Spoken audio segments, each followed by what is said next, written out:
አይደለም ስጦታው የሚሰጠው አይደል እንዴ? ችግር የለውም። ለምን ውስጥ እየተሰማኝ ነው? ጥላቻውን እየተላቱ ነው። ምንድነው? አሁን እኮ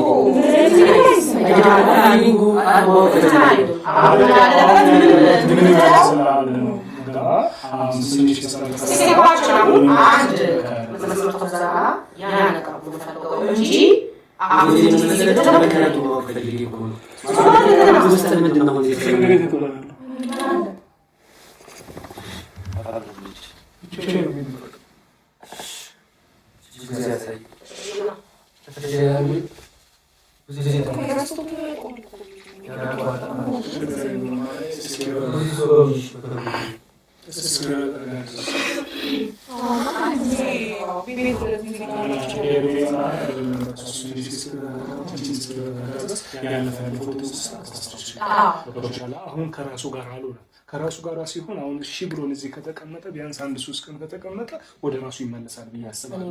ያኔ ደግሞ አሁን በቃ አሁን ጥሩ ነገር ማስታወስ ነው እንጂ አሁን ሌላ ነገር ስንለው የበለጠ የሆነ ግን እንደዛ መሰላችሁ የበፊቱን ነገር ለማስታወስ ብንሞክር ደብገባህ አይደለም ማስታወስ ስለ በፊት የነበረውን አብርሃም ምን እንደነበረ እንዴት ያደርግ እንደነበረ ቪዲዮዎች ምናምን እያሳየ ነው። ገባችሁ እኮ ልክ ነህ። አሁን ከዛ ደግሞ እዚህ የሚመጣ ደግሞ ሳይኮሎጂ ዶክተሮች ስላሉ ቤት ለቤት መጥቶ ቼክ እንዲያደርጉት ምናምን አንዳንድ ነገር በሂደት እንደዛ ቪዲዮዎቹን መጀመሪያ ምን ነበረ አሁን ያለፉበት ነገሮች እያሳየህ ነው እንጂ የሚሆነው እንዲህ ባንድ የሆነ ነገር ስትለው ግራ ነው የሚጋባው ለራሱ ማለት ነው።